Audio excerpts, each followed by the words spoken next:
Our street network is one of our most valuable public spaces. Let's talk traffic laws so that way we can make sure that everyone travels safely upon our roadways. Bicycles have the same rights and responsibilities as vehicles on our roadways, so motorists should treat them as such. Cyclists should ride with the flow of traffic. If there's a designated bike lane, use it. You can identify these lanes by looking for pavement markings with a dedicated lane or a charo.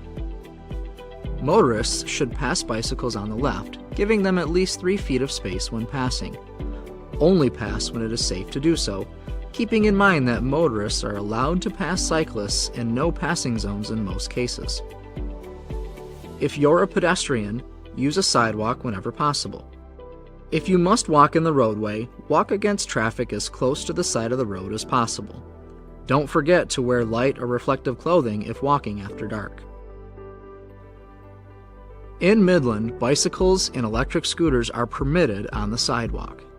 In many cases, it's safer to ride on the road than on the sidewalk, so you should make every effort to ride on the road if it's safe to do so.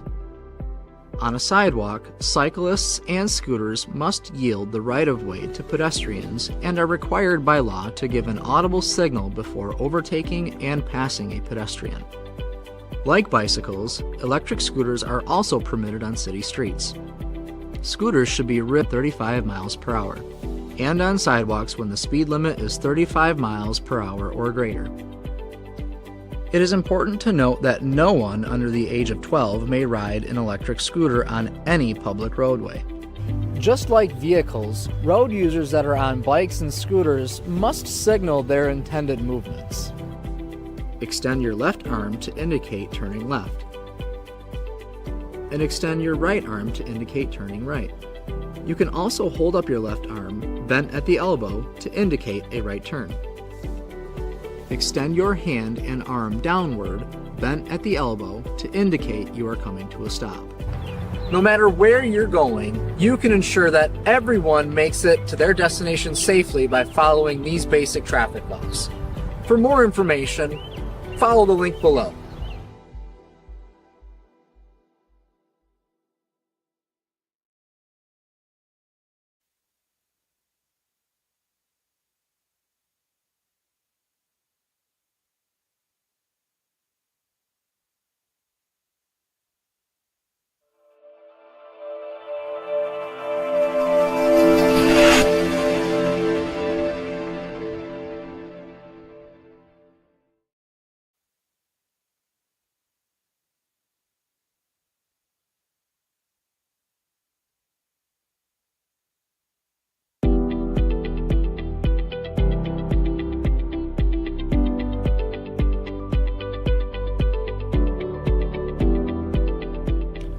Whether you're on 4 wheels, 2 wheels, or on foot, you deserve the right to feel safe and comfortable while traveling on our roadways.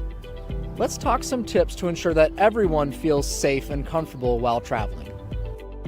When approaching a traffic signal or stop sign, motorists should stop at the white stop bar, not over or in front of it. Motorists should never block a crosswalk when stopping at a traffic signal. If you need to move your vehicle forward to get better visibility, do so only after checking that there are no pedestrians or non-motorized users coming. Make eye contact with other users when stopped.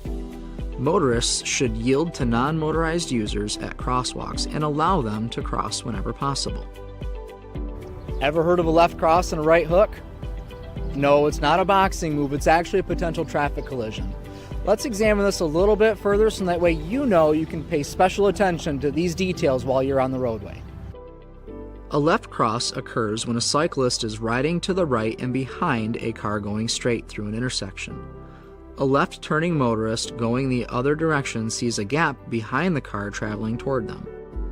The left-turning car quickly turns behind the passing car, but into the path of the cyclist. To prevent this, motorists should always be watching for cyclists and only turn if the roadway, including bike lanes and sidewalks, are clear. Cyclists should always practice defensive riding and be aware of the vehicles around them, including those ahead. In a right hook situation, a cyclist approaches an intersection with the intention of going straight. A motorist approaches the cyclist from behind with the intention of turning right at the upcoming intersection. If the motorist doesn't give the cyclist enough time and space to clear the intersection, a collision can occur. So how can we prevent this?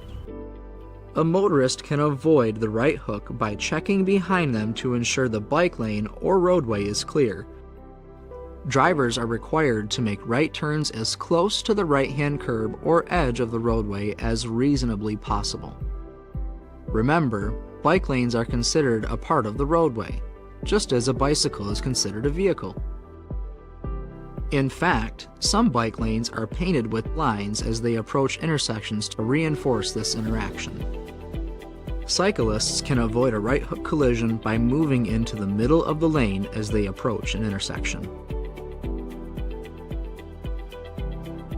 Parked vehicles can be dangerous for non-motorized users as well. Let's talk about how. Dooring occurs when a motorist opens their vehicle door into the path of a passing cyclist. Motorists should always check their rearview mirror and side mirrors before opening a car door on a street. Use your far hand to open the car door. This simple move forces you to look over your shoulder so you can ensure no cyclists are approaching. Cyclists and other non-motorized users should use caution near parked vehicles and stay outside the reach of doors when passing them. By increasing your awareness of potential roadway conflicts, you can ensure that everyone traveling within our roadways makes it to their destination safely. For more information, please visit the link below.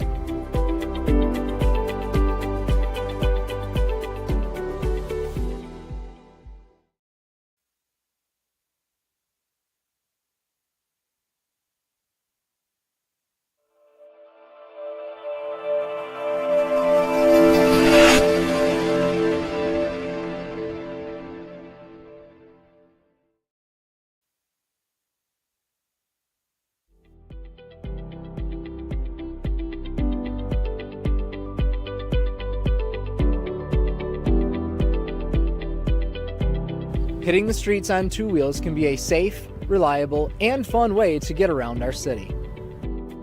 While helmets are not required for cyclists of any age, they are strongly recommended to protect your head in the event of a fall or crash. Helmets are required by law for electric scooter riders under 18 years of age who are riding their scooter on a roadway, but they are recommended for everyone.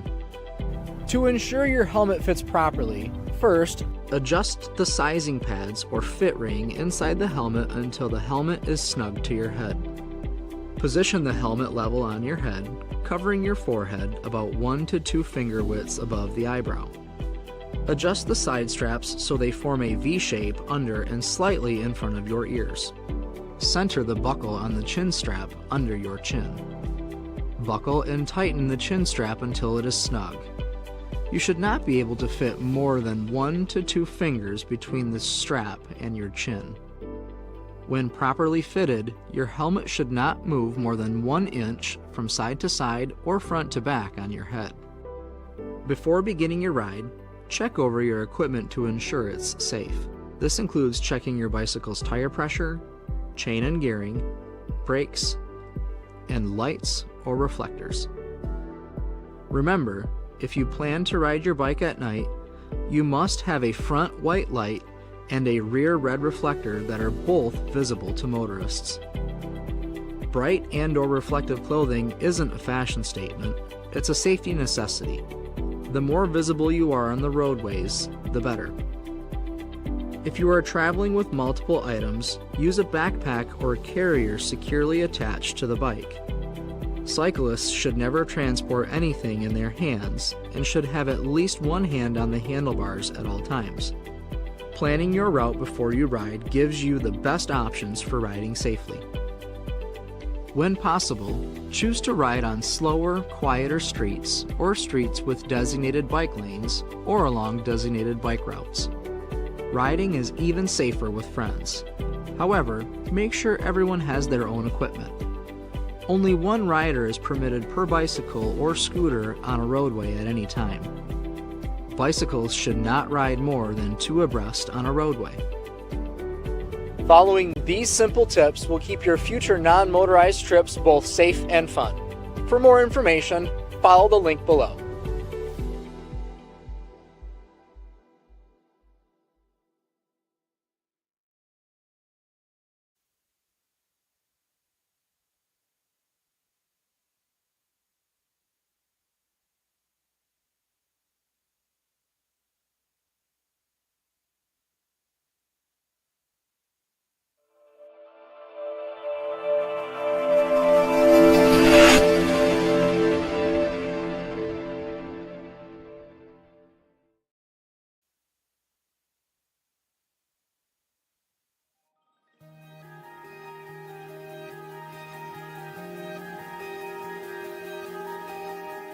Since 1974, residents in the city of Midland have relied on Dial-A-Ride, the city's curb-to-curb on-demand bus system, to get them where they need to go. Whether commuting to work or school, going to a medical appointment, getting groceries, or visiting friends, Dial-A-Ride plays an important role in keeping Midland residents moving. Having safe, reliable, and accessible public transportation is incredibly important to a community and one of the things that contributes heavily to the quality of life of our residents. Dial-A-Ride transportation, in fact, is one of the few modes of transportation that can provide accessibility for people that might use walkers, wheelchairs, or other mobility devices. As such, it's an incredibly important resource to our community. But Dial-A-Ride does much more than transport residents from point A to point B. Its service keeps riders connected to the community. Dial-A-Ride is available for every resident to use at an affordable rate, making it a transportation option for people from all walks of life. I've been riding Dial-A-Ride for 40 years. I've rode Dial-A-Ride since April of 1998, and I use it to be more independent and be out in the community by myself. I use Dial-A-Ride for going to work and to community. Over the years, Dial-A-Ride has adapted to meeting the changing needs of the community and its riders.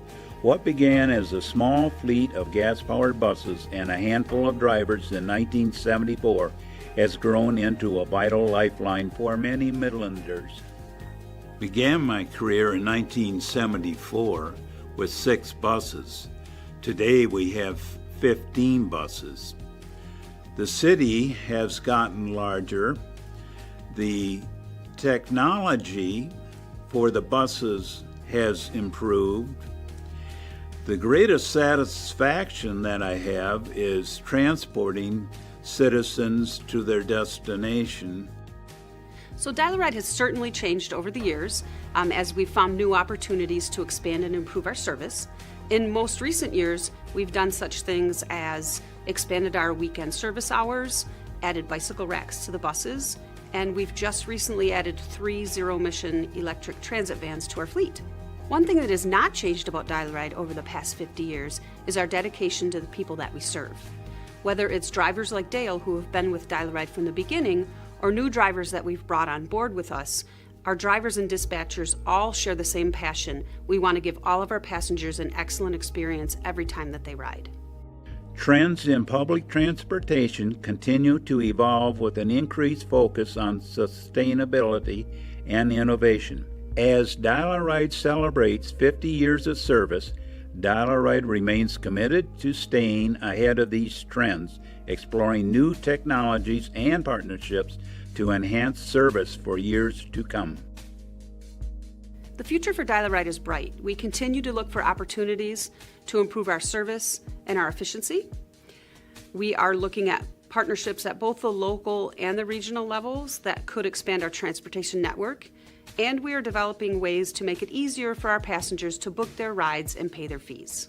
We've been around since 1974, and we don't have any plans to slow down. Celebrating 50 years of service from Dial-A-Ride is an incredible accomplishment. We wouldn't be here and wouldn't have celebrated this milestone if it had not been for the ongoing continuous support of our Midland community. It really is a testament not only to the importance of the service that Dial-A-Ride provides, but to the quality of the experience that our staff provide to each and every rider of the Dial-A-Ride system. I've been riding Dial-A-Ride for 6 months to go get my groceries and make my medical appointments. The Dial-A-Ride takes me to my work and to my home. As a Dial-A-Ride driver, I have many wonderful people. It has been a rewarding experience to help them in their daily lives in getting from point A to point B.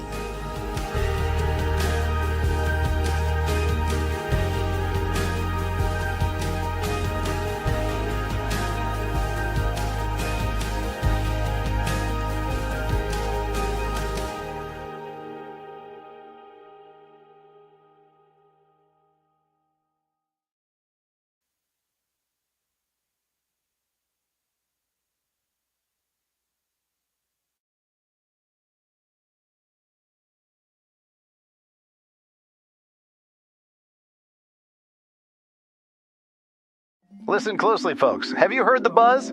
The Midland Fire Department is here to keep you safe and sound, completely free. That's right, no strings attached. Stay tuned as we tell you how a quick call can get your home and loved ones protected. Hi, I'm Mark Laux. Did you know that 72% of homes in Michigan where a fire death occurred in 2023 had no working smoke alarms? Good news, though. You can make your home safer from the fire risk with just one phone call to the Midland Fire Department. Thanks to a statewide My Prevention program, Midland Fire Department will provide smoke alarm devices to any City of Midland resident who needs them at no cost. But wait, there's more. We'll even sweeten this special offer for you. Not only does this program provide free smoke alarms to residents who need them, but your proud public servants at the Midland Fire Department will install them for you. Wait, you can even have your smoke alarms installed by this fine firefighting gentleman right here. Ooh. That's right. Quicker than you can say, "Holy smokes, that's a fine firefighter in my foyer," our experienced and trained public servants will expertly install provided smoke alarms in the correct location. Golly, gosh darn, that must cost a fortune. How much is it? That's the beautiful part of this program. It's free. The smoke alarms, the installation, the fire safety check, everything comes at the low cost of $0. And you can take that to the bank. What if I have my own smoke alarm? Will you help me install it? You bet your bottom dollar we will. The highly trained members of the Midland Fire Department can select the best place for your new smoke alarm and hang it up, making it look like you did it all yourself. Wait, did you bring that with you? You know what? It doesn't matter. Yes, if you have a new handy-dandy fire safety contraption of your own, we'll install it free of charge. We also educate you on the fire safety risks in your home, too. I rent my home. Can I get a free smoke alarm? Sorry, this program is only available for owner-occupied properties, but we'd still love to give you resources so you can practice fire safety wherever you live. Does he make home visits?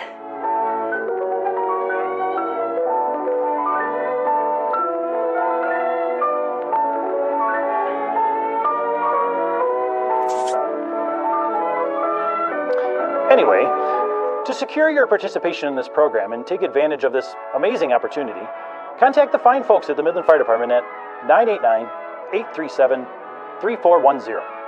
They'll set you up in a jiffy with a free smoke alarm, free installation, and a free fire safety check. Call now and ensure that your home is fire safe thanks to the Midland Fire Department.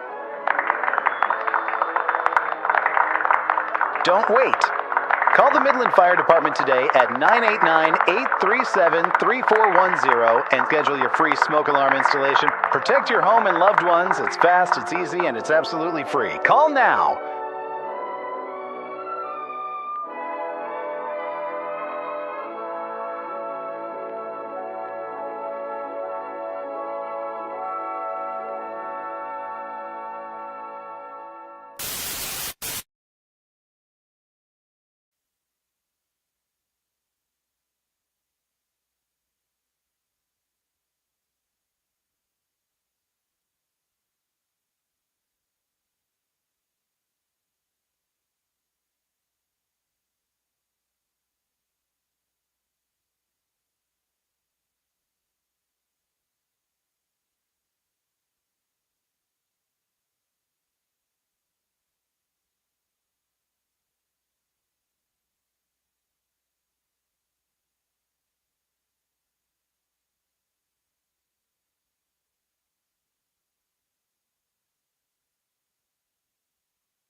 your attention.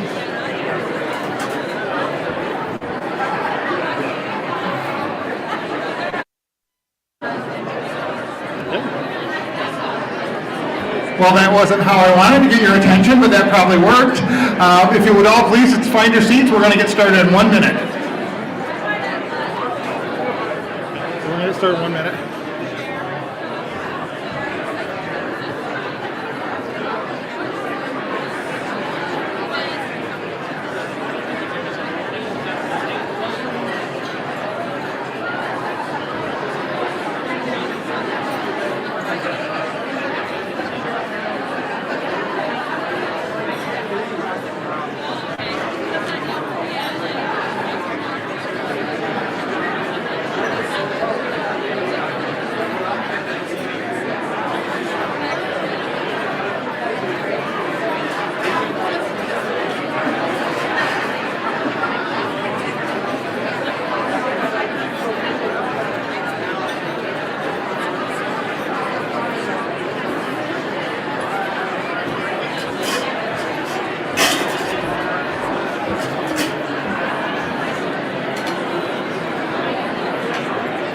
Well, good morning, everybody. It is great to see a full house here today. Thank you for being here on behalf of the Midland Business Alliance. I want to thank you for joining us for our 2025 State of the City Address. My name is Tony Stamas, President and CEO of the Midland Business Alliance, and I have the honor of emceeing today's event. Now, I'd like to kick us off appropriately to invite Brad Blanchard, Director of the Great Lakes Bay Veterans Coalition, to lead us in the Pledge of Allegiance. Brad.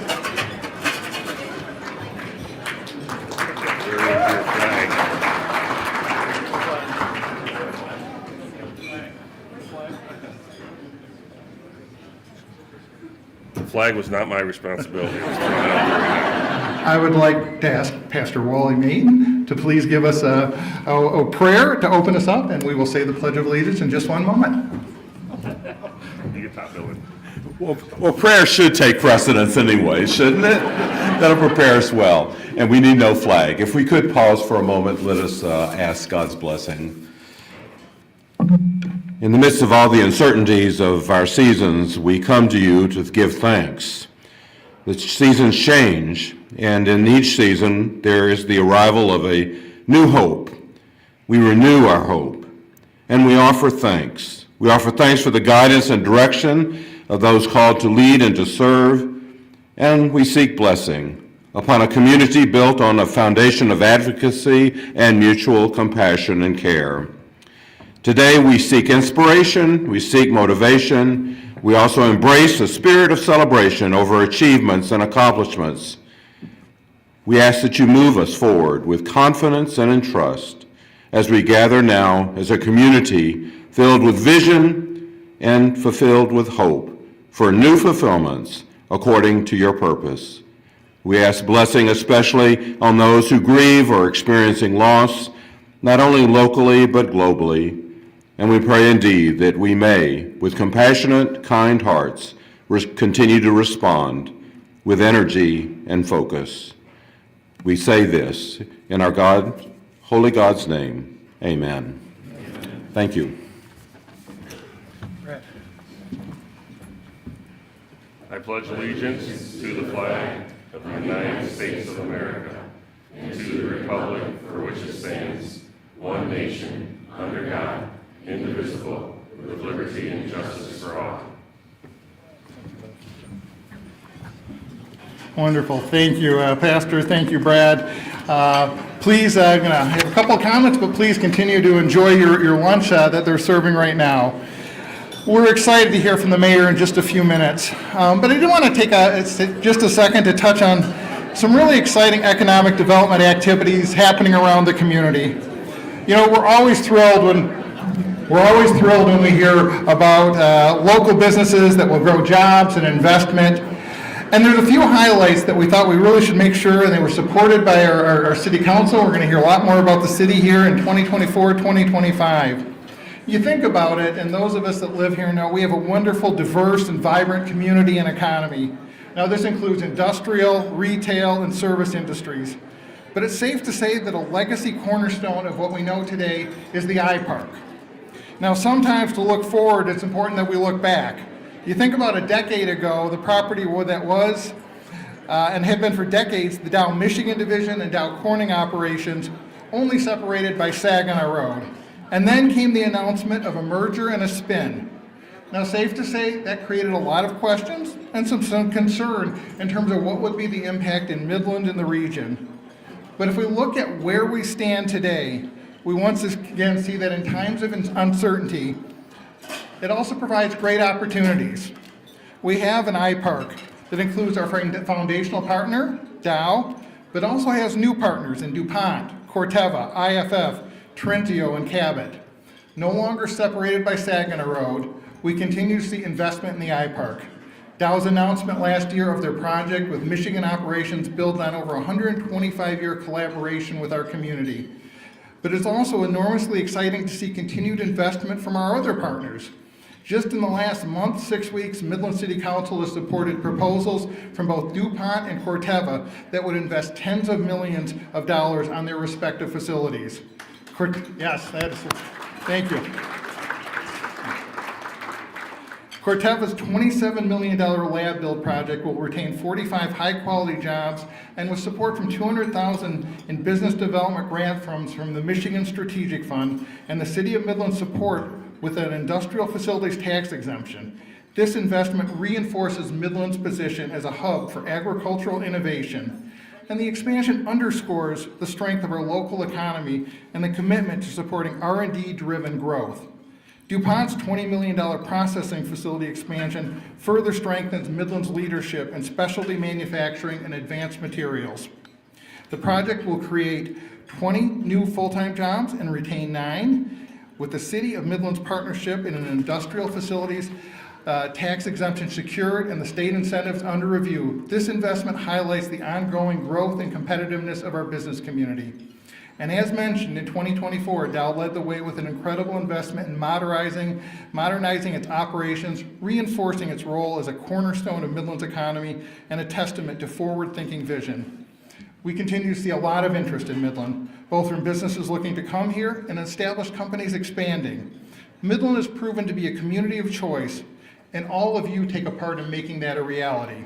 We are thankful to partner with the City of Midland, Midland County, and so many partners across the community. We could not be successful without our members, our growing MyPros program, and of course the Midland community as a whole. So take time to enjoy your lunch for a few minutes, and we'll be back in about 10 minutes. Thanks for being here.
Our street network is one of our most valuable public spaces.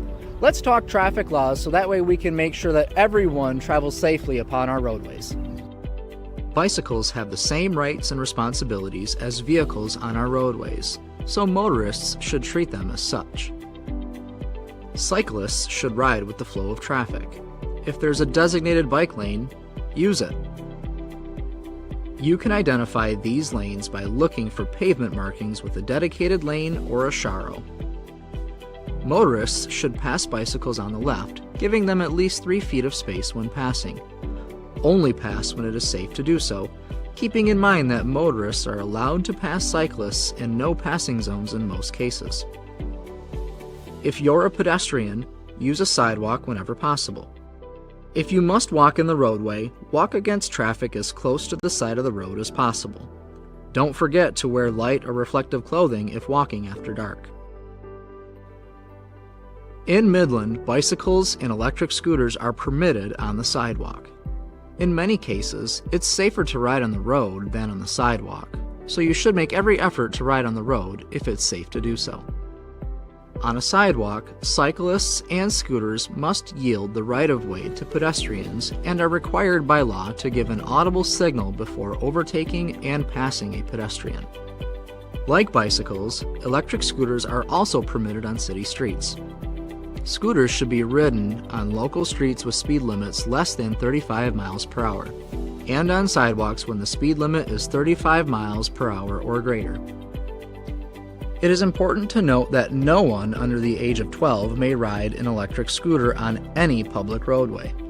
Just like vehicles, road users that are on bikes and scooters must signal their intended movements. Extend your left arm to indicate turning left, and extend your right arm to indicate turning right. You can also hold up your left arm, bent at the elbow, to indicate a right turn. Extend your hand and arm downward, bent at the elbow, to indicate you are coming to a stop. No matter where you're going, you can ensure that everyone makes it to their destination safely by following these basic traffic laws. For more information, follow the link below.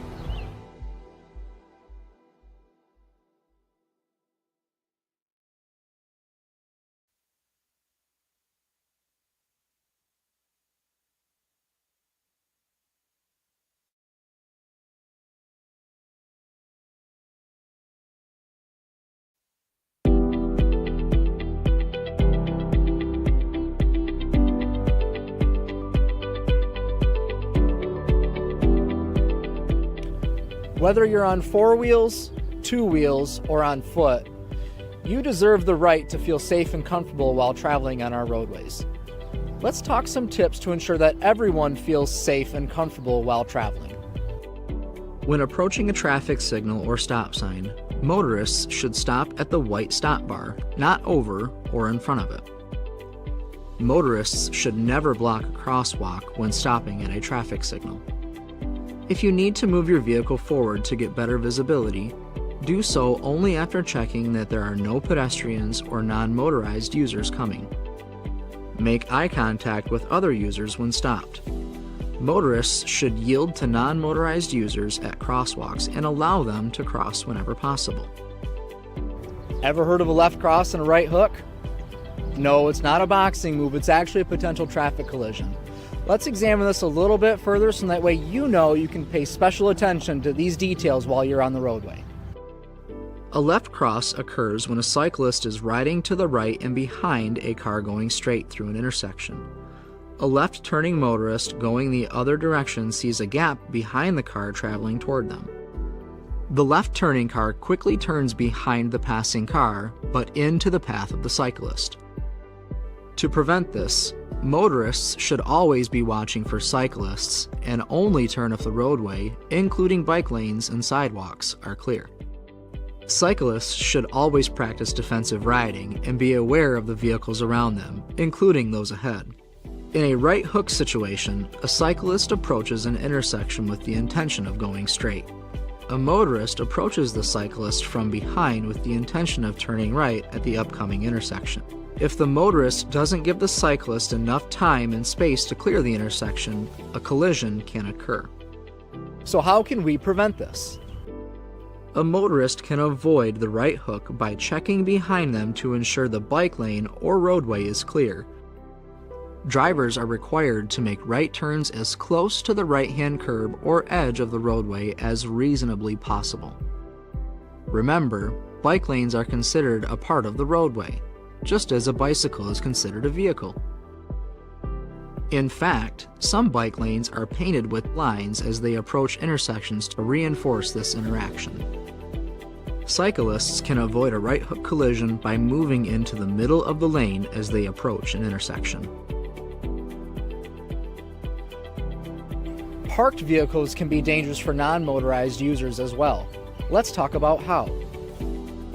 Dooring occurs when a motorist opens their vehicle door into the path of a passing cyclist.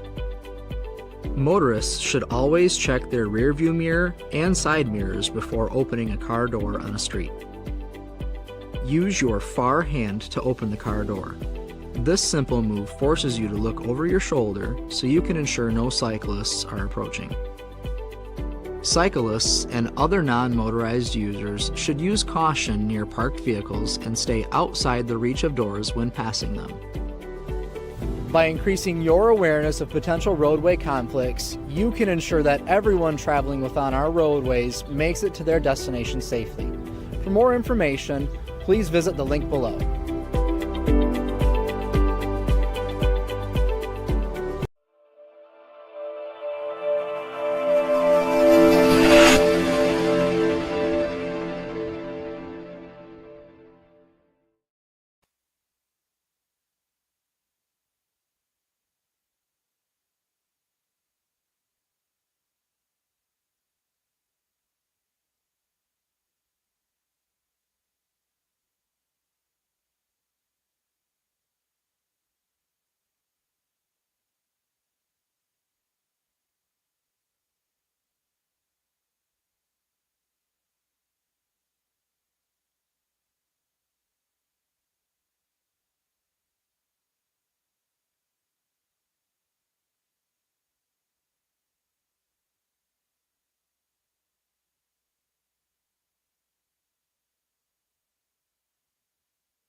Listen closely, folks. Have you heard the buzz?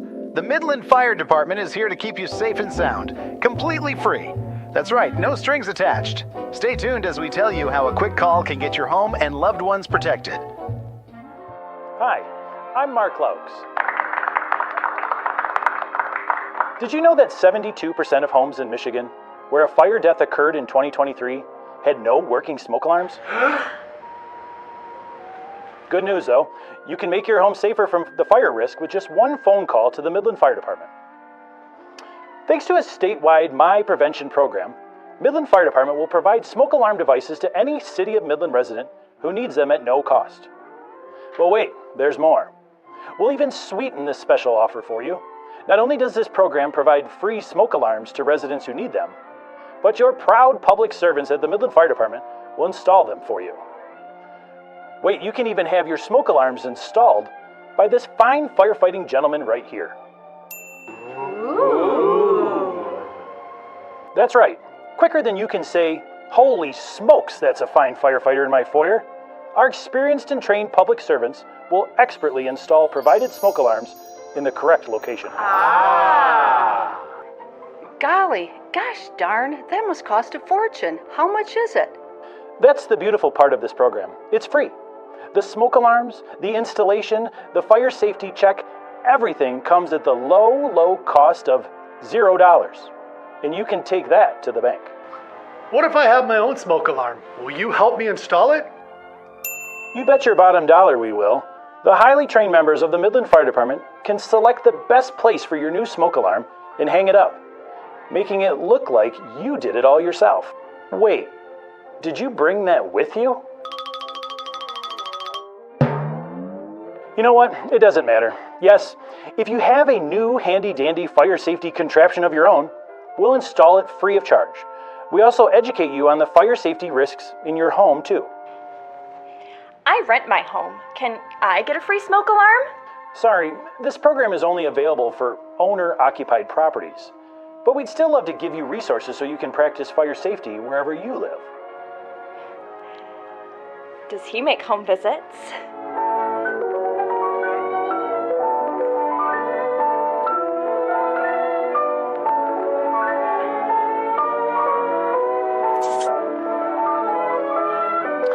Anyway, to secure your participation in this program and take advantage of this amazing opportunity, contact the fine folks at the Midland Fire Department at 989-837-3410.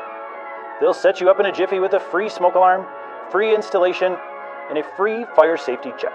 Call now and ensure that your home is fire safe thanks to the Midland Fire Department. Don't wait.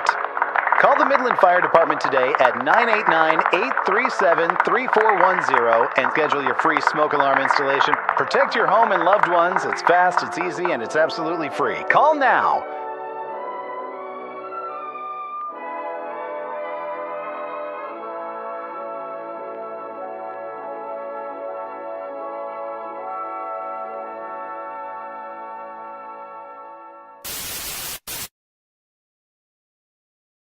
Introduce several elected, appointed officials that are with us today.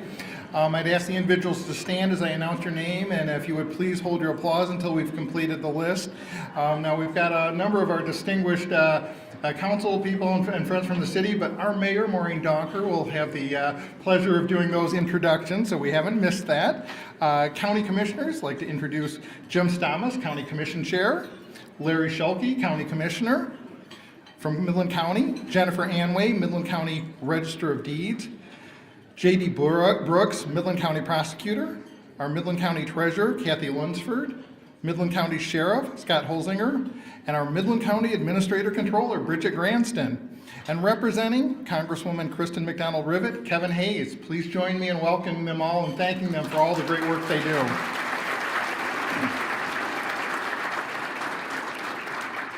And I also want to make sure we take a moment to elect, to acknowledge those that are elected to serve in local government, be it township, village, or school board. Would you please stand up and be recognized as well? We so much appreciate all of your service. Thank you.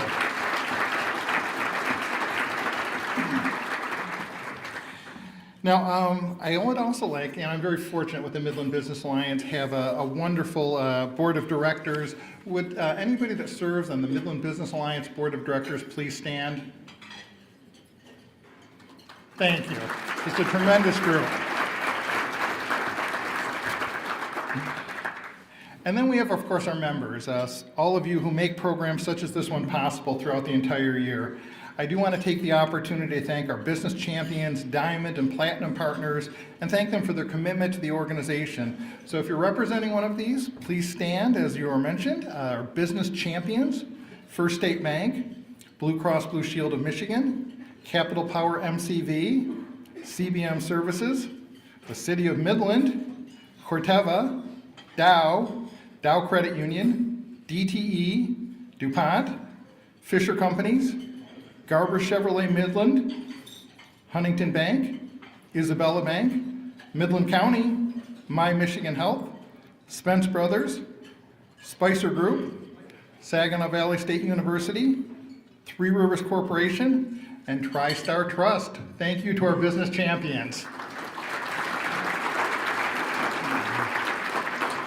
That's a newer classification that recognizes key partners, in terms of events like this, but also in terms of our economic development efforts that we spoke to earlier. Also want to introduce, and you'll see some overlap here, which we are grateful for, our diamond partners that help make these events and Wake Up Midland events possible throughout the course of the year. So again, if you would please stand, our diamond partners are First State Bank, Beerline Companies, Blue Cross Blue Shield of Michigan, Bone and Bailey Insurance Agency, Capital Power, Midland Cogeneration Venture, CBM Services, Corteva, Dow Championship, Dow Credit Union, DTE, DuPont, Fisher Companies, Garber Chevrolet Midland, Great Hall Banquet and Convention Center, Great Lakes Loons, Greater Midland, Huntington Bank, Yiter Insurance, IFF, Isabella Bank, ITC, Members First Credit Union, Midland Daily News, MidCon, My Michigan Health, Posnack Dyer Kanar Shefsky Thompson PLC, Saginaw Valley State University, Spence Brothers, Spicer Group, Three Rivers Corporation, and TriStar Trust. Thank you so much to our great diamond partners. And lastly, we want to make sure we acknowledge our platinum partners. And again, if you would stand up and be recognized, Central Michigan University, Consumers Energy, Go Great Lakes Bay, Great Lakes Bay Michigan Works, Midland Area Wellbeing Coalition, Northwood University, and Riverside Energy Group. Our thanks to our platinum partners as well. We so much appreciate the commitment of all of those individuals and all of you to the Midland Business Alliance and our efforts here in the community. Now, at this time, I am pleased to welcome John Lynch of Three Rivers Corporation, our event sponsor, for today's State of the City address. Turn it over to you, John.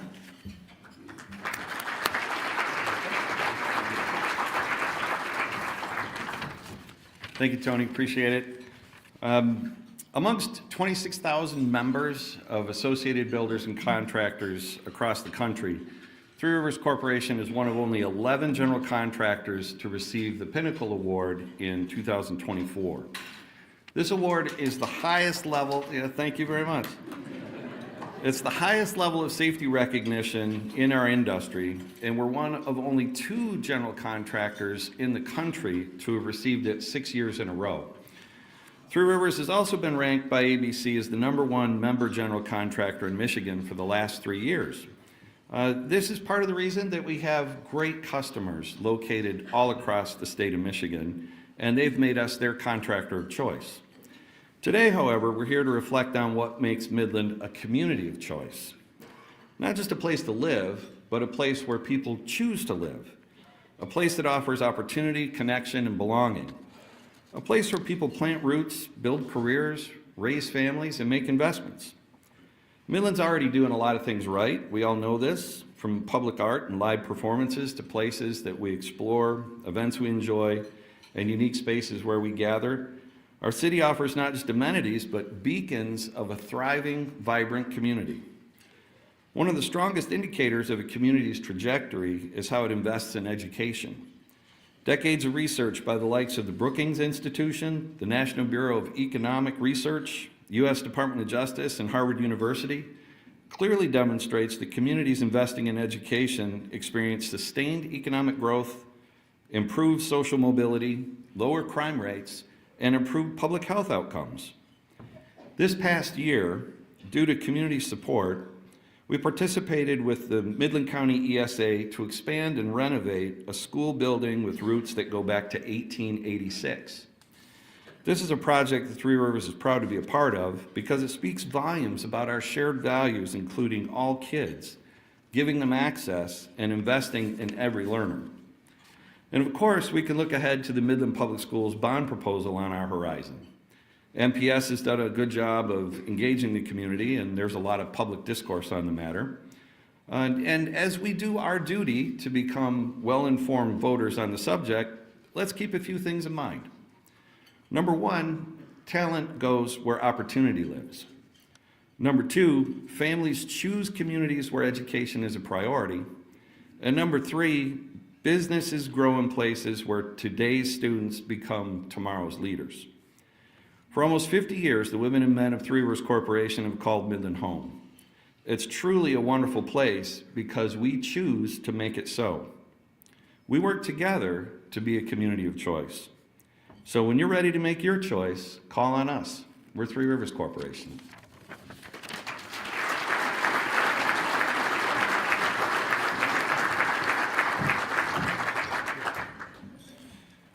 Thank you, John. Great perspective, and I appreciate you sponsoring today's event. Now I would like to introduce Elizabeth Lumbert.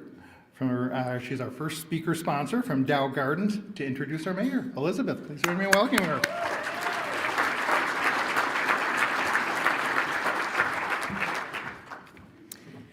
Good afternoon. We are honored at Dow Gardens to sponsor the speaker sponsor and take a moment to share about the exciting things happening at Dow Gardens. First of all, I would like to let you know that according to the calendar, winter has officially left and turned into spring. Yeah. And you can especially feel it at Dow Gardens. In just a few weeks, you will be able to enjoy over 20,000 tulips and daffodils and rhododendrons in bloom. It's coming. And you can also enjoy those spring blooms as you stroll along enjoying wine at Festival of the Senses 2.0. It's coming back on May 9th. If you'd like to, you can purchase tickets. The team asked me to put that little nugget in there today for you. But it really is a neat time to stroll the gardens and just enjoy the beauty of being out in a Michigan spring evening. Nothing like it. And right now through April 20th, you can enjoy butterflies in bloom. So it may snow outside in the spring here, but it is tropical inside the conservatory, full of colorful butterflies, green and blossoms. So please come if you're staying around for spring break. It makes a great spring break staycation. And you can stop by our table back there if you'd like to before you leave. It looks like spring over there. Kathy and Elizabeth Beams did a great job bringing in fresh flowers for you to enjoy. So please stop and learn about what's going on. But today I have the privilege of introducing Mayor Maureen Donker to deliver our keynote address. Maureen Donker has served on the Midland City Council since 2007. She was elected mayor by her fellow council members in 2009 and has served continuously since then. She is a dedicated member of our community, currently serving on multiple boards of directors, which you can see in your program today. Her contributions have earned her several prestigious awards of recognition and her commitment to the community. Maureen is employed as the executive director of Reese Endeavor, a local nonprofit that provides housing for individuals with special needs. I will tell you that the Reese Endeavor puts on the best garden walk anywhere that you will find. 22 years of garden walking, well done. She also facilitates the Cabot Corporation Community Advisory Panel at their Midland location. Maureen is a proud, lifelong resident of Midland. She is a graduate of Northern Michigan University and the Great Lakes Bay Institute for Leaders, and she is a proud wife, mother, and grandmother. So Maureen, I have the honor of welcoming you to the stage.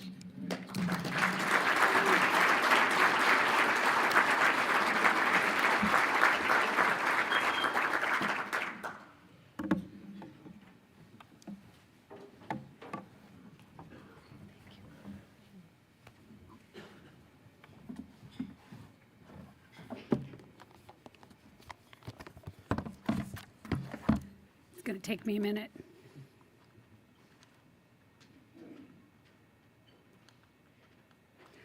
Okay, I think I'm on now.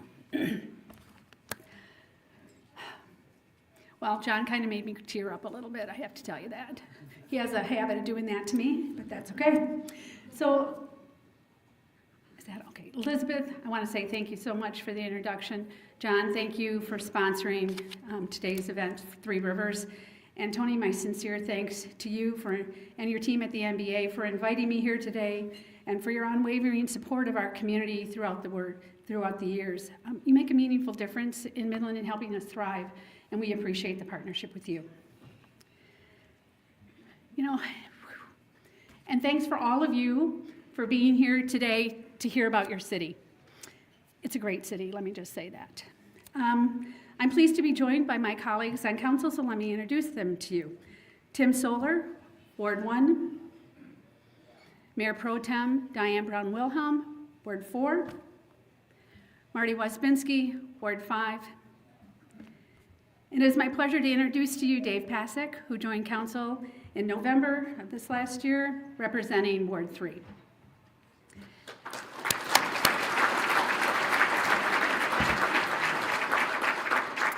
Some of our city staff are here as well. Brad Kay, our city manager, city attorney Chris Komara, assistant city manager for development services, Jacob Kane. And in September of last year, we welcomed a new member to our leadership team, assistant city manager Chris Saladin. Chief Nicole Ford.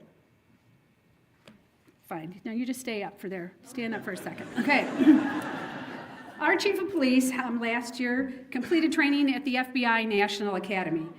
This is a program for top law enforcement leaders, and the program focuses on leadership, crime prevention, and crisis management, giving her the latest tools to enhance public safety in Midland. Now, this was a huge commitment on Nicole's part, and we are grateful for her dedication and the impact that her hard work has on making Midland a safer place to live and work. Thank you.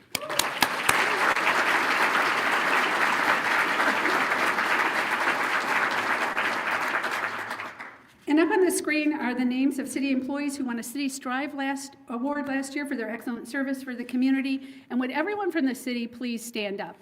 And would you all please join me in thanking them for the great job they do taking care of our city?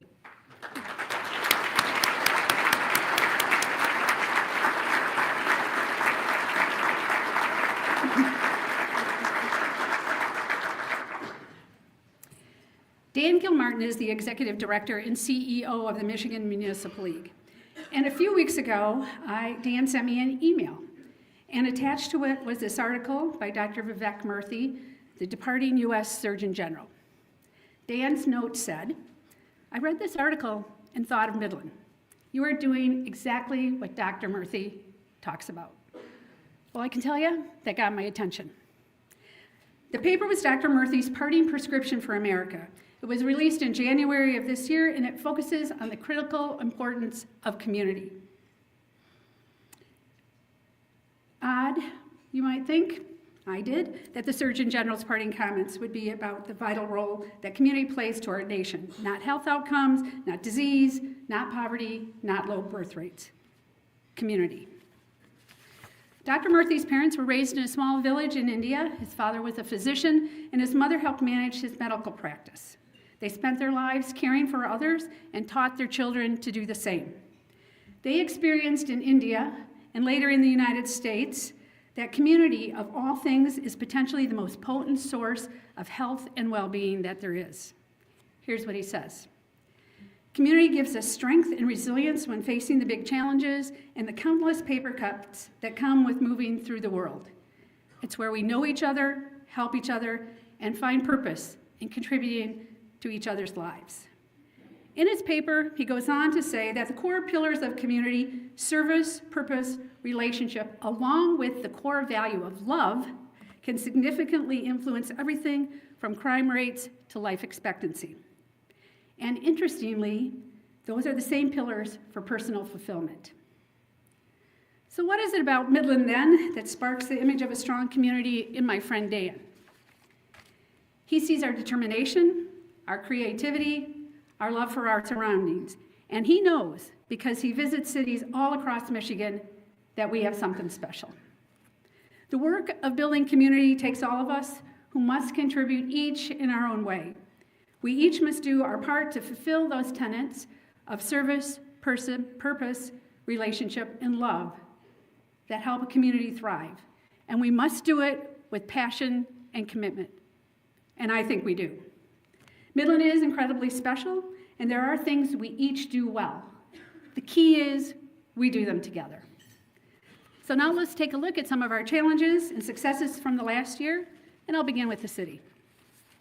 At the city, we continue to focus on the goals that work so well for us: economic sustainability, effective utilization of resources, and providing services that enhance quality of life. There are key issues that remain top of mind for both our residents and the city, and these aren't problems that can be solved overnight or even in a year. Some challenges take time, years in fact, to fully address. Last year, we focused on three major concerns: attraction of talent, housing, and roads. Now, while we made some progress in these areas, they do remain ongoing priorities. And this year, we added three more concerns. Here's what I see as our three main challenges and what we're doing to address those. The first is cost increases and maintaining our current service levels. Every year, we face the challenge of providing excellent services without raising taxes. It's not easy. And with rising costs due to inflation, it's becoming even more difficult to maintain the same level of service at the same cost. The city isn't immune to the impact of inflation, but we are committed to finding solutions, to working smarter, becoming more efficient, and leveraging technology to help us deliver services in the most cost-effective way possible. In this coming months, City Council and staff will continue to identify efficiencies to ensure that we can sustain the high-quality services that our residents expect while we remain financially responsible. The second challenge is the increased cost of compliance and regulatory standards. The city is keeping a close eye on the rules that affect our water, wastewater, and landfill systems. As the rules get stricter, we have to make sure that our facilities meet these new standards, which can be very expensive. For example, we already know that we need to spend a lot of money, about $7 million, to manage the new landfill requirements. Even bigger costs could come from the new rules for our sewer treatment plant, which could cost more than $100 million. And certainly, clean water is important to all of us, and we will always work to make sure that we meet the highest standards. But that, too, comes at a price. These big expenses, these big things might not happen right away, but we do know they're coming, and we're working hard to get ready for it. And the third challenge that we face is completion of state-funded projects. The city has been fortunate to receive a lot of financial assistance from our state and federal government to help us deal with flooding issues. And we are so grateful for the hard work of our community leaders and government officials that helped us get that funding. Up on the screen is a list of priorities that are currently underway. Now, there are deadlines for using this money, which means this project is even a bigger job, but I can assure you that we will get it done. At our annual planning session in January, Council's direction to staff as they prepare the 2025-26 budget was maintain services at the highest level financially feasible. Hold the millage rate at 15.14 mils for the 8th consecutive year. And additionally, we identified funding for the following areas: stormwater management, facility maintenance, and staffing. Now let me tell you about some of the things that we accomplished last year and some of the things that you'll be seeing in the future. And I'll start with planning. After 4 years of working together as a community, we adopted our new master plan, Midland City Modern, in June of 2024. This plan gives us a fresh vision for Midland. It focuses on the important goals and strategies that will help our community to grow and improve. Now that the plan is adopted, we are working to ensure that the new vision becomes a reality by getting to work in a few areas, which include energy reliability, non-motorized transportation, and updating our zoning ordinance. I think we all should be very proud of this document. It is a comprehensive plan, and it's beautiful. And if you're interested in reading it, you can go out online and look it up, or you can purchase a copy in our planning department. Engineering. Last year I talked about roads being a top concern, and that continues to be true.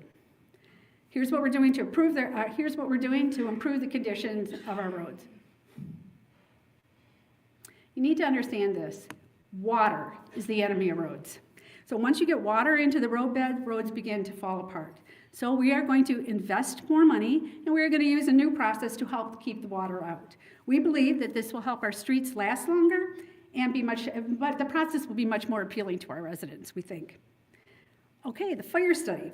That was completed in 2024 and is a comprehensive assessment to evaluate and enhance the services and the response time of the Midland Fire Department. We are working our way through the study's 65 recommendations that speak to staffing, training, facilities, and mutual aid opportunities. And as soon as we have those prioritized, council and staff will meet to discuss the path forward. Our police department has created a specialized drone team to assist in emergencies, and these high-tech tools have already proven to be incredibly useful. They help our officers locate missing persons more quickly, monitor large events to ensure safety, and assess potentially dangerous situations from above before our officers arrive on the scene. By providing this bird's eye view, drones allow our police department to respond more efficiently and make safer and more informed decisions. We know that water is important to everyone, and last year I told you what we were doing to keep lead out of our water system. And today I want to share with you another important step that we've taken to protect the water that we all use daily. Over the past year, the city has put in what's called a source water intake protection program. That's a lot to say. The goal of this plan is to keep the area where we get the water in Lake Huron safe from pollution and harmful substances. This way, this extra layer of protection helps ensure that your water is safe from the source to your faucet. Water reclamation. All the work for the Concept 5 sewer improvement plan is now complete, finished ahead of schedule, and under budget. These projects help to enhance the capacity and efficiency of our sanitary sewer systems during heavy rainfall. By keeping rainwater out of our sewer system, we help prevent sewage from backing up into people's basement. The rest of the work on the Concept 5 is about disconnecting the footing drains from the sewer system, and this work will likely continue for the next few years.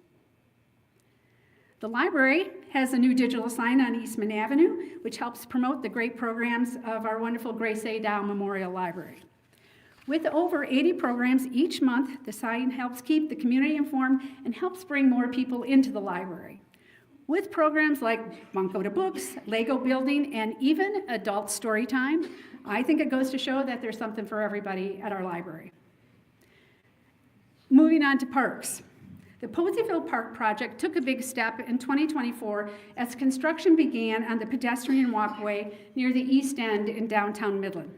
This project will transform the former industrial site near the Poseyville Bridge into a vibrant public space and connects it to downtown. This project was 100% funded by donations. So no public money is going to be used we had some city staff, I should say that, involved in that, but no public money is going to be used to make this vision a reality. And earlier this year, we adopted a new Emerson Park master plan. This plan will help guide the development of Emerson Park since the removal of Curry Stadium back in 2023. The community was amazing on this, that they were great help in helping shape this vision, and the plan is set, and now we're going to focus on raising money. Meanwhile, the Upper Emerson Riverfront project is nearing completion, and this is the area of Emerson Park that's closest to the Historical Society. This multi-year project to enhance the riverfront includes improved pathways and facilities that allow visitors of all abilities to more easily access and enjoy the Tittabawassee River. Plymouth Pool is undergoing some major upgrades to fix issues, reduce maintenance needs, and improve safety. This $2.5 million project is completely funded by the city, and we hope to have it completed by July. Midland's philanthropic organizations are what make our community even better. Their support just doesn't add value, it makes a real difference in shaping in Midland's future. Last year, philanthropic organizations invested over $41 million in Midland County. Yeah, for sure.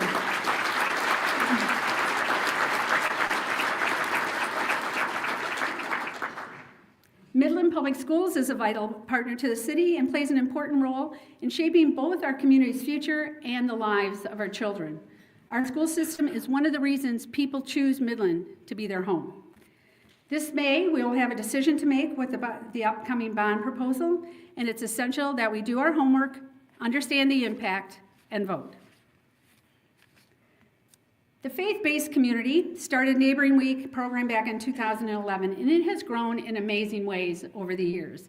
Neighboring happens every day in Midland, and we've made a special effort to promote and celebrate it during Neighboring Week, which is held the last week of September. The goal is to build a more welcoming, inclusive, and connected community, and Neighboring Week will take place this year, September 28th through October 4th, and I hope that you will all be involved in that in your neighborhoods and in your businesses as well. Midland is a community that thrives when we can, and we struggle well when we need to. Since 2015, Midland organizations have partnered with the University of Pennsylvania on annual well-being projects to ensure our city is at the forefront of evidence-based strategies to help our residents flourish. Later this year, a collaboration between the Legacy Center, the Midland Area Wellbeing Coalition, and Senior Services will launch the Assets Across the Lifespan Survey Initiative, which will help provide local data to help us better support well-being at every stage of life. Together, we're building a city where everyone feels good, stays connected, and has the tools to grow. In 2024, 2 new murals were created in Midland, one at Pizza Sam's and the other at Lalonde's Market. This work takes place during the Art Scene Festival, which will be returning for its 5th year of mural making on May 31st. The festival is a project of Public Arts Midland, and this year they'll be collaborating with the Grace A. Dow Memorial Library to create a 960 square foot mural with regional artists and community members. So please plan to attend the festival and help create Midland's newest mural. The Dow Championship will be back in Midland for its 6th year, June 23rd through the 29th, and as always, it will be a great week full of a lot of fun activities. The organizers are of this event are very strategic about keeping their money local so the region benefits, and each year the tournament's economic impact has increased, and in 2024 it was a little over $18 million for tournament week. The tourism industry employs 2,950 people in Midland County, and in 2023 the direct spending impact from visitors was $171 million. Now the pandemic really, played havoc with the industry, but I'm happy to share that our hotels are making a comeback, and in 2024, their revenue was up by 7.4% from the previous year and reached its highest level ever. So now let's take a walk around the community, and I'm going to begin with the Chippewa Nature Center. This spring, there will be a ribbon cutting for their new $5.2 million Nature Education Center, which is dedicated to serving our community's youth. The Nature Center also purchased an additional 500 acres of land, which includes 1 mile of river frontage. This brings their total property to 2,000 acres, which is now permanently protected for wildlife and future generations to enjoy. Last year, they welcomed over 30,000 people to the Nature Center. We're beginning to see more happening on Bay City Road. Aldi opened their doors in November of last year, and across the street from them, or I should say across the road, I guess, from them, property owners extended Market Drive from Costco to Fast Ice Drive with the hope of attracting more business to that area. 2024 saw the opening of the new Greater Midland Community Center. Their parking lot is now finished. Now add to that their curling center, the Miracle Field with its accessible playground, pickleball courts, the band shell, and Central Park with the human sundial. This area is a great gathering spot for Midland residents. 2 new apartment complexes opened in 2024, Lincoln Park Apartments, which is on Bayless Street, and Center City Lofts, which opened on Jefferson Avenue, and this created a total of 110 new units of housing. Center City continues to grow. Phase 1 of the Saginaw Road streetscape was completed in 2022, and the district has seen some new developments. We were thrilled to welcome Sarah Gay's Ukrainian Bakery to the community. Tommy's Car Wash recently opened, and small businesses have been filling in empty storefronts. Looking ahead, there's a lot of excitement about the opening later this year of Nord Social, which will be a fun gathering spot, and it's also the first business in that district to benefit from a redevelopment liquor license. And Center City is gearing up for Phase 2.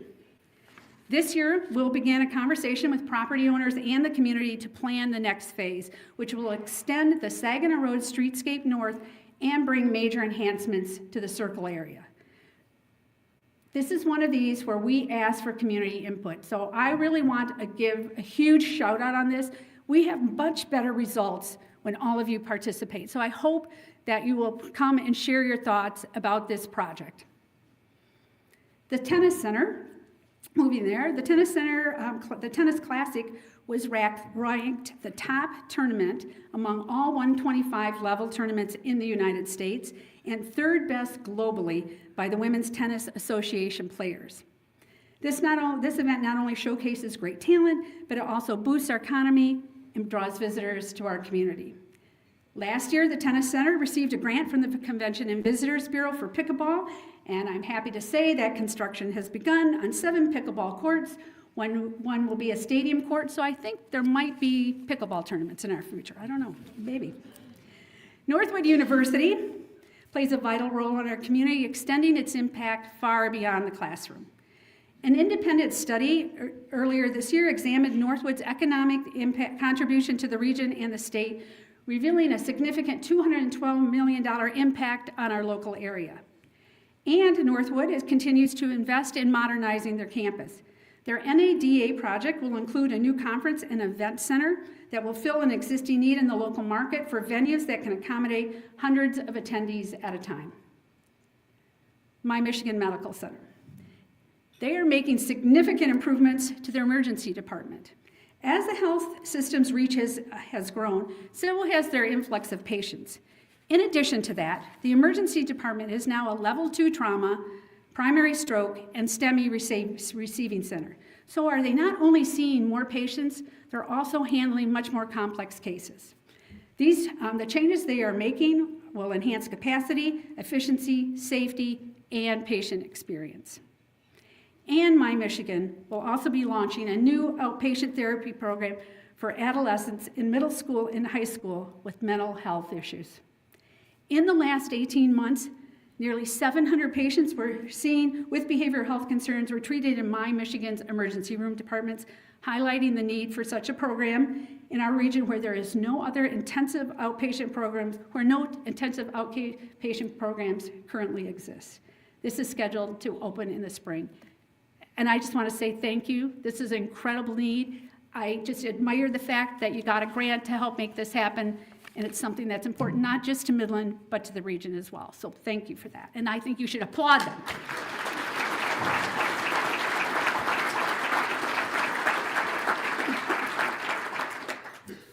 The Alden Dow Home and Studio. You know, I don't know if Mr. Dow anticipated the lasting impact he would have on our community when he opened his studio in 1934. However, his visionary work, along with that of other renowned Midland architects, has truly been a gift to our city. Last year, 7,000 visitors came to the Home and Studio to immerse themselves in Alden Dow's philosophy and to explore Midland's remarkable collection of mid-century modern architecture. The Center for the Arts. It isn't just a place to see a show, it is a cornerstone of our community that brings people together, enriches our culture, and inspires future generations. Their $47 million renovation project is underway, retaining Alden Dow's architectural style and vision to be the intersection of art and science. Last year, over 107,000 people participated in activities at the center, and they continue to generate a $12 million economic impact for the Great Lakes Bay region. And congratulations on your new president and CEO, Matt Travis. Many visitors travel 2 hours or more to experience the beauty of Dow Gardens, making it a key part of Midland's tourism and a boost for local businesses. Last year, they broke ground on their new Welcome Center designed to host over 200,000 people each year.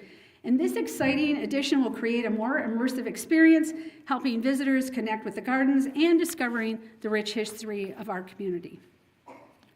Now moving to downtown Midland, after years of searching for the right place, downtown Midland is on its way to having public restaurants, or restrooms, and I just want to say I'm so excited those porta potties will be gone. Anyway, last summer, the building at 120 McDonald Street went on the market. The Downtown Development Association purchased it, and renovations are underway. The new restroom will include a changing places facility, ensuring accessibility for all and enhancing the downtown experience.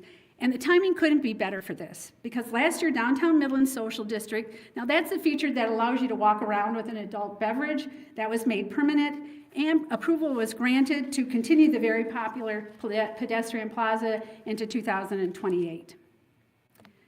Work continues on the Oddfellows building, and the remediation is completed on the inside of the building, and they found some cool architectural features during that process. This summer, we're going to see scaffolding around the building as they begin work on the outside, and they hope to have the project completed by 2026.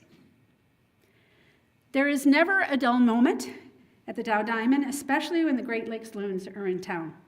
This year, the Loons are bringing back their wildly popular 4th of July game and fireworks spectacular. It will be a fun night. It will be a great night of fun and celebration. Actually, it will be a great weekend of fun and celebration. This year, it's called Red, White, and Bluey. In addition to great baseball and fireworks, Bluey will be there with her sister Bingo. I have grandchildren. I know all about that now. Food trucks and Tom Petty and the tribute band. And looking ahead, mark your calendars for September 26th through the 28th for the Field of Frames Fest. Now, this is a competitive esports competition, and the event will feature live music, industry representatives, and high-level collegiate gaming action. Northwood University and Michigan State are among the teams competing, and I do believe that Northwood whomped Michigan State the last time they played together. So, anyway, opening night for the Loons, opening game for the Loons is April 4th. I believe that Dr. Murthy was right when he talked about the power of community. You all inspire me, and I hope that you inspire one another. Midland is incredibly special, and while there are things we each do well, the key is that we do them together. Midland, together, forward, bold, an exceptional place where everyone thrives. Thank you.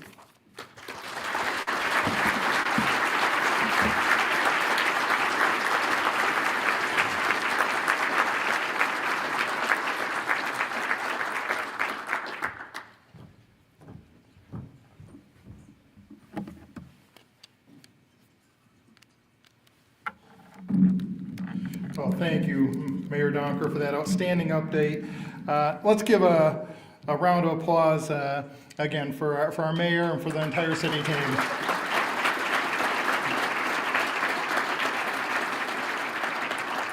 We are so fortunate to have that leadership and vision. I get the pleasure now of helping as our second speaker sponsor, Michigan Sugar Company. We want to thank them for supporting the event today, and I get to, on their behalf, introduce the next segment, which is a traditional segment that we always really think is an important part of today's event. Michigan Sugar Company is honored to serve as the speaker sponsor for this portion, and now I have the privilege of introducing Sharon Mortensen to present this year's Citizenship Award. Sharon is the president and CEO of the Midland Area Community Foundation. Please join me in welcoming Sharon.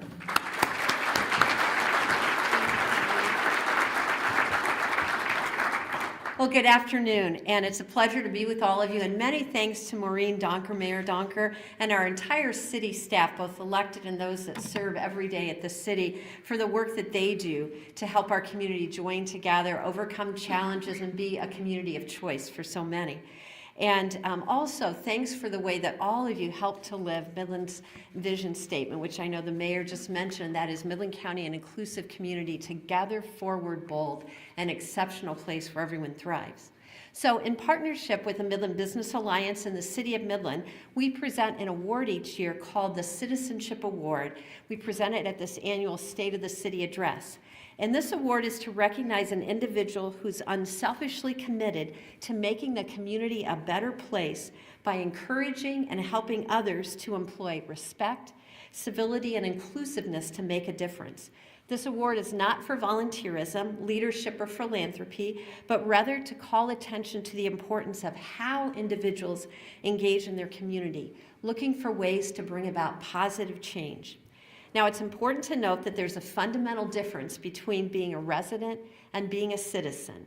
A citizen is engaged, active, and strives to make the community a better place. Additionally, a citizen brings ideas and concerns forward in a constructive, respectful manner in the face of a societal inclination toward divisive behavior. The goal of granting this award is to highlight the work of largely unheralded individuals who go about the doing in a manner that renders them an example to which other citizens would aspire to replicate. The award is meant to recognize individuals who are largely under the radar as they go about engaging in dialogue and action to bring about positive community change.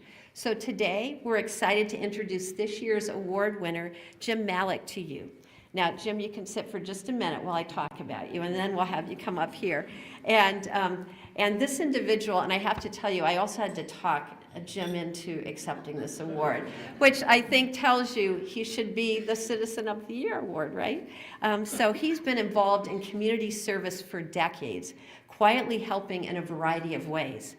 Jim illustrates how retirement can be a time of even greater service. Since his retirement from Dow Corning in 2000, he has sought additional ways to serve this community, and again, in a respectful, positive manner. And he's been very successful, as you'll see, in serving this community. He's a member of the City of Midland's Downtown Development Authority Board, serving since 2018. He's a downtown resident and is often seen walking and sometimes biking once the weather cooperates here, downtown, and participating in the many downtown events. He worked with the city to prepare a map to document the location of all the memorial benches that the city has installed just kind of quietly, volunteered to help do that. You'll often find Jim behind the scenes as part of the MCTV crew, providing access to city council, commission, board meetings, as well as other MCTV shows. And he's been a volunteer with them since 2000, the year of his retirement. The first MCTV show that he did was about fireworks.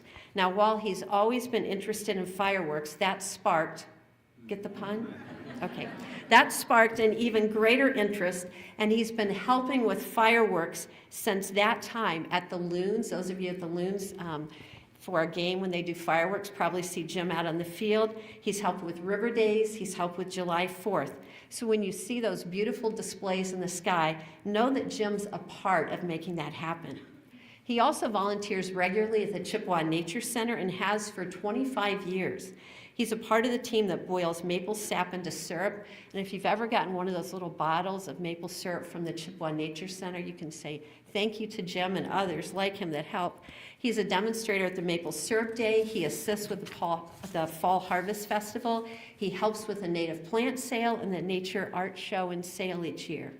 He's also a strong believer in the transformative power of education and has volunteered with the local chapter of the American Chemical Society, and he started 6 scholarship funds to help students continue their education. He also serves as a scholarship reviewer for Delta College.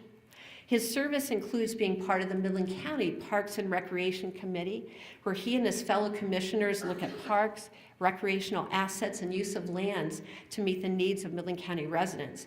He's also served on the Friends of the Pierre Marquette Rail Trail. His quiet, strong presence can be seen in other places in our community. He even volunteers as an usher at the Midland Center for the Arts. The question on our minds may be, how does Jim Malik manage to do all this as he brings about positive community change? And I think, again, this is an important award because it's how someone goes about it. How do they serve and bring about positive change? How do they inspire others to positively move towards change in our community in a respectful manner? So the Midland Area Community Foundation, along with the Midland Business Alliance and the City of Midland, is proud to recognize Jim Malik as our Citizenship Award winner. Jim exemplifies what it means to be a citizen who goes about setting an example of how to carry out business in a respectful and inclusive manner, choosing to give back again and again to the community. His ongoing service and conduct set an example for us all. So please join me in recognizing Jim Malik as a recipient of this year's Citizenship Award. And in addition, a donation will be made to the community organization of Jim's choice in his honor. So please join me in welcoming Jim up to the stage.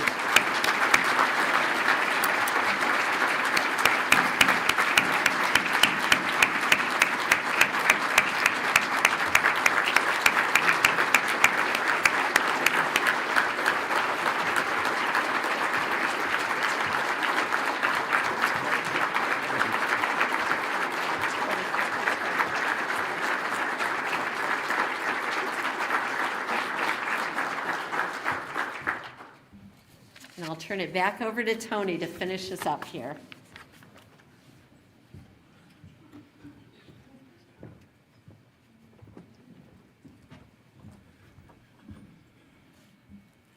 Well, thank you, Sharon. Congratulations to Jim for that well-deserved recognition.